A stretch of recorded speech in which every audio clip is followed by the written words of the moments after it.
and our destiny together awaits. Every year, the globalist establishment gathers in Munich to talk about open borders, international order, and the world where nationalism is just a bad memory. This year, Secretary Rubio walked in and told them their entire vision was, and I'm quoting, a foolish idea that ignored human nature and 5,000 years of recorded history. Then they stood up and gave him a standing ovation to their own eulogy. I have questions, but more importantly, so should you, because what Rubio said in that room has a biblical dimension nobody in that room was equipped to name. Here's what Christians need to hear from this moment. Check the mic and make sure it sound right, boy. But the euphoria of this triumph led us to a dangerous delusion that we had entered, quote, the end of history, that every nation would now be a liberal democracy, that the ties formed by trade and by commerce alone would now replace nationhood, that the rules-based global order, an overused term, would now replace the national interest, and that we would now live in a world without borders where everyone became a citizen of the world. This was a foolish idea that ignored both human nature and it ignored the lessons of over 5,000 years of recorded human history. Ignored human nature. So Rubio, a man of many hats, just told the globalist establishment that their entire post-Cold War project collapsed because it ignored human nature. Well, Christians have a name for human nature. It's in Genesis 3. It involves a snake, a piece of fruit, and the reason nothing utopian ever works out. He didn't say that, but the architecture of the argument is the same. So now watch how that diagnosis leads directly to the immigration point. And in a pursuit of a world without borders, we opened our doors to an unprecedented wave of mass migration that threatens the cohesion of our societies, the continuity of our culture, and the future of our people. Threatens the future of our people. It's not exactly the diversity is our strength PowerPoint. Now, I know what some of you are already typing in the comments, but what about welcoming the stranger? Doesn't the Bible say, yeah? And here's what it actually says. Deuteronomy 10 commands Israel to treat the sojourner with dignity and justice. Don't oppress him, feed him. One law for everyone. But the ger, pronounced ger, the Hebrew word for sojourner, is not today's illegal immigrant. It's not even close. The sojourner came through the community structure, known status, subject to their laws. In today's terms, he looks a lot more like a legal immigrant or a visa holder, someone who came through a front door. Yeah, that's very different from saying, anyone from anywhere in any number at any time with any belief system must be welcomed or you're a bad Christian. The Bible never says that.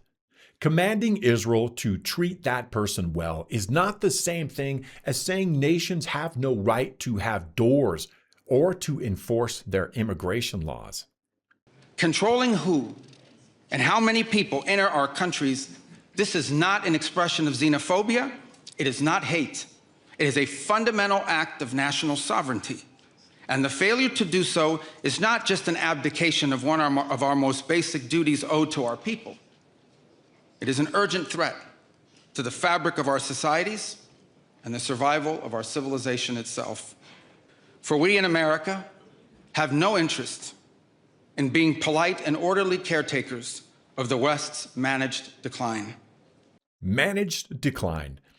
That's also a pretty accurate description of what a lot of Western churches are doing right now, especially in Europe over the last several decades. Not dying violently, just managing the decline, politely, orderly, then wondering why the next generation isn't showing up. Here's what I keep coming back to. Mass migration done chaotically, without order, without any expectation that people coming into your home adopt its faith and values. It doesn't just change demographics. It changes civilization, and not gradually, fast. The how matters as much as the how many. Thoughtful, ordered immigration, where people come in, put down roots, and actually join the civilization. That's been part of Western strength for centuries. What Secretary Rubio is describing as a crisis is the alternative, which we've seen.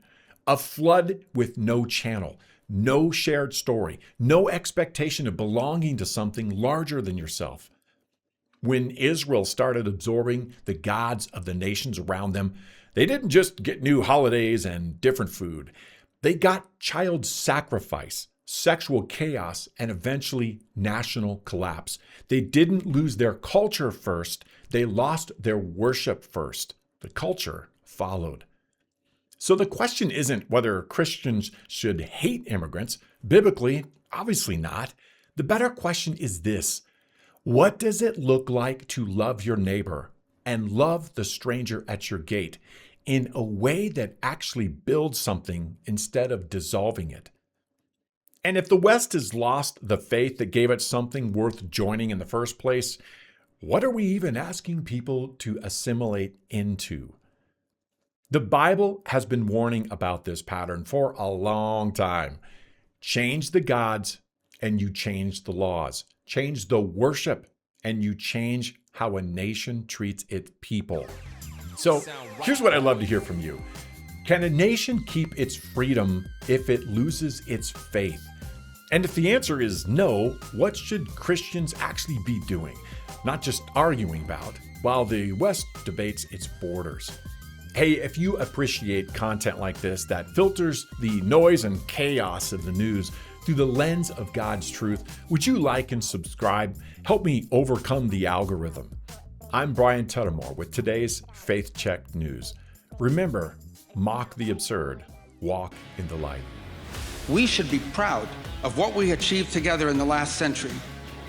But now we must confront and embrace the opportunities of a new one. Because yesterday is over. The future is inevitable. And our destiny together awaits. Thank you.